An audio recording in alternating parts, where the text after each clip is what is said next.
Hi hello नमस्कार, मैं हूँ सोनल पोखरना नहार और मैं आप सभी का स्वागत करती हूँ स्मार्ट कॉमर्स हब में। दोस्तों, फिलहाल हम लोग how to pass journal entries, practically journal entries कैसे की जाती है ये देख रहे हैं। अभी तक हमने बेसिक ट्रांजैक्शंस देखे, अब मैं आप लोगों के लिए लेकर आई हूँ कुछ advanced transactions. So let us start.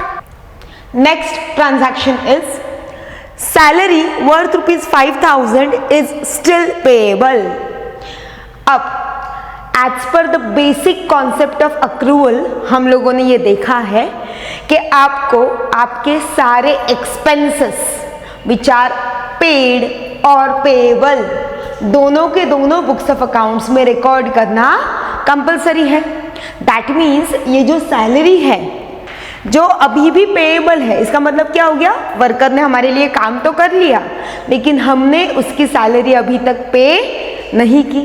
तो कोई बात नहीं, हम लोग उसकी सैलरी फ्यूचर में पे कर देंगे, लेकिन as per the basic principle हमें उस सैलरी की प्रोविजन बुक्स में करनी पड़ेगी।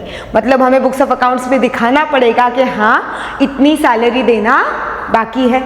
सो two accounts involved, salary of course, तो salary classified as nominal account, debit all expenses and losses. So salary account debit, of course amount 5,000 to cash to bank नहीं होगा। क्यों नहीं होगा?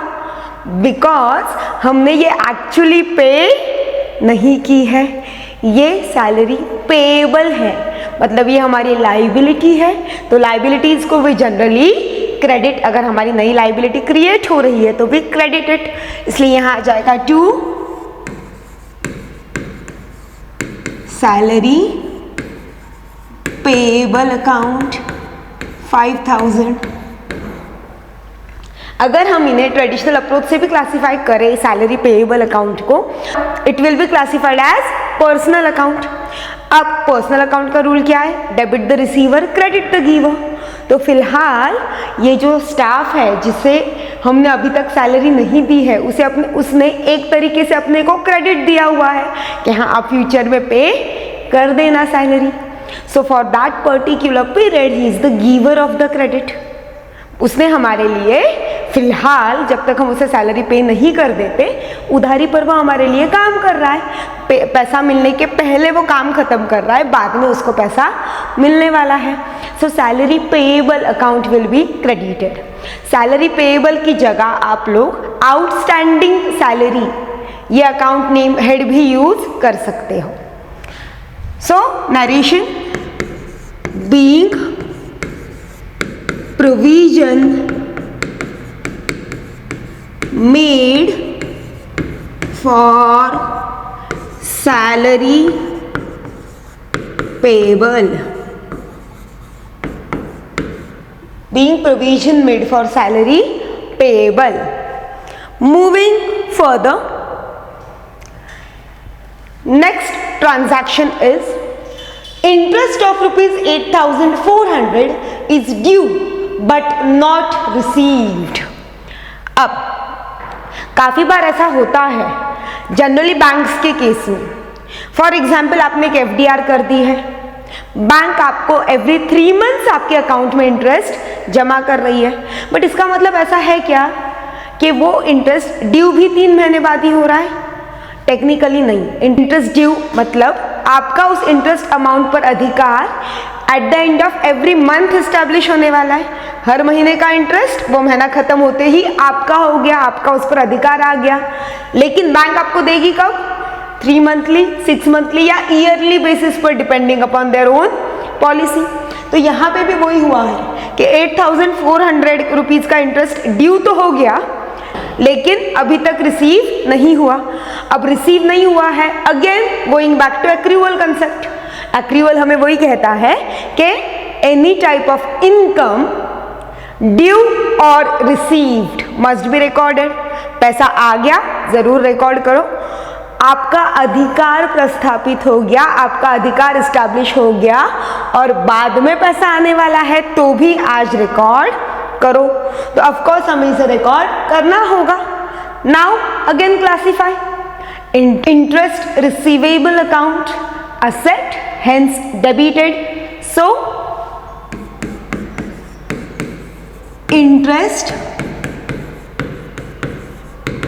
receivable account debit 8,400 to हमारा head of income जो हम receive करने वाले हैं, classified as nominal account, credit all incomes and gains. So to interest account 8,400, narration being interest receivable recorded,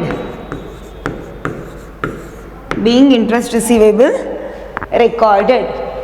So next transaction is received fees worth ₹6,400 in advance। अब यहाँ क्या हुआ है, मुझे नेक्स्ट मंथ की फीस, फॉर एग्जाम्पल एक्स इस student ने मुझे नेक्स्ट मंथ की फीस एडवांस में दे दी। अब मैंने उसको एक्चुअली पढ़ाया है क्या?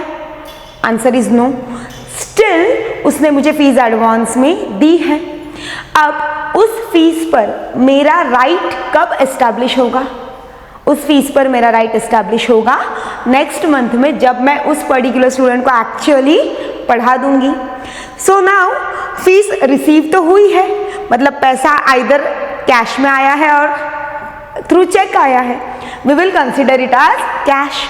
तो पैसा कैश में आया है, मतलब debit what comes in, entry will B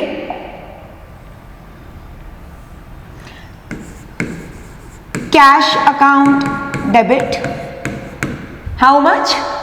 6,400 to what? अच्छा, जब तक मैं उस पर्टिकुलर स्टूडेंट को पढ़ा ना दूं, वो पैसा मेरा नहीं है, मेरा उस पर अधिकार नहीं है, यानी वो पैसा मेरी क्या हो गई? लाइबिलिटी हो गई।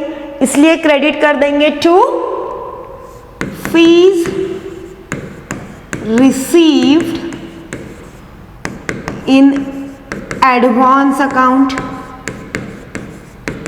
amount 6,400, narration being fees received in advance। अब आप लोगों में से कुछ लोगों को ये डाउट आएगा कि मैम फिर नेक्स्ट मंथ में जाके जब आप उन बच्चों को पढ़ा दोगे तो फिर आप क्या एंट्री पास करोगे? तब आप इसको इनकम के तौर पर कैसे बुक करोगे? तो तब एंट्री पास होगी fees received in advance account debit 6,400 to fees account 6,400। फिर वहां पे कैश अकाउंट इन्वॉल्व नहीं होगा because we have already received that cash. Fine. So moving further, next transaction is paid ₹3,600 to Aman as advance against salary. हमने अमन नाम के एक worker को सैलरी के अगेंस्ट एडवांस दिया है। दैट मीन्स वो हमें प्रॉमिस कर रहा है कि मैं आपके लिए अगले महीने में काम करूंगा इफ यू पे मी अमाउंट टुडे। आज पैसा दो, एडवांस में सैलरी दो, I will work for you in next period और नेक्स्ट मंथ। ओके, अब सैलरी हमने एडवांस में दी है तो हुआ क्या? आज पेमेंट दिया, मतलब आपका अधिकार क्रिएट हो गया कि आप उससे अगले महीने में काम करवा सकते हो। So this will work as an asset for you, hence debited will be advance salary account debit 3,600 to पैसा दिया है, कैश बाहर गई है इसलिए to cash account 3,600. Narration being salary paid in advance. Being salary paid in advance. Next, received bank loan worth ₹1 lakh. Her businessman अपना business करते वक्त किसी ना किसी प्रकार से फंड्स क्रिएट करने के लिए लोन लेता है, तो इन्होंने भी 1 लाख रुपए का बैंक लोन लिया. अब ये बहुत नेचुरल सी बात है कि अगर आप बैंक लोन ले रहे हो तो वो पैसा आपके बैंक अकाउंट में जमा होने वाला है. तो आ जाओ, पहली एंट्री हम लोग कर लेंगे.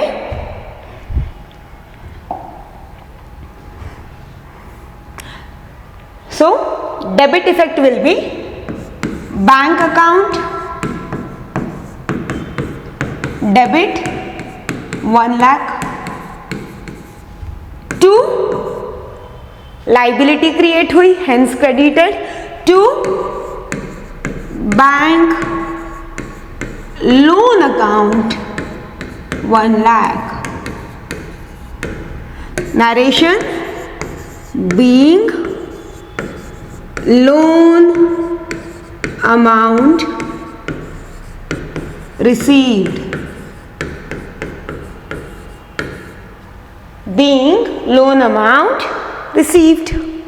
मैं आशा करती हूँ कि आपको ये लेक्चर्स पसंद आ रहे हैं.